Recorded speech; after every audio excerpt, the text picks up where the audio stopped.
بہت ہی پیارا ایک بابے نے بات کی تھی، وہ آپ لوگوں میں شیئر کر رہا ہوں، وہ لازمی سننا، انشاءاللہ آپ کو بہت فائدہ ہوگا۔ ایک فقیر دریا کنارے بیٹھا تھا۔ کسی نے پوچھا، بابا کیا کر رہے ہو؟ فقیر نے کہا، انتظار کر رہا ہوں کہ مکمل دریا بہہ جائے تو پھر پار کروں گا۔ اس آدمی نے کہا، کیسی بات کرتے ہو بابا، مکمل پانی بہنے کے انتظار میں تم کبھی بھی دریا پار نہیں کر پاؤ گے۔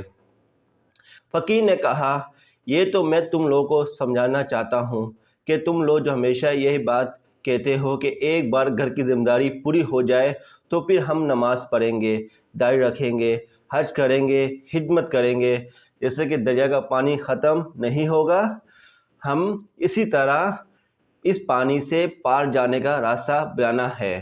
اسی طرح زندگی ختم ہو جائے گی، پھر زندگی کام اور ذمہ داری کبھی بھی ختم نہیں ہوگی۔ اپنے 5 وقت نماز پڑھنے کی پابند بنانا ہے۔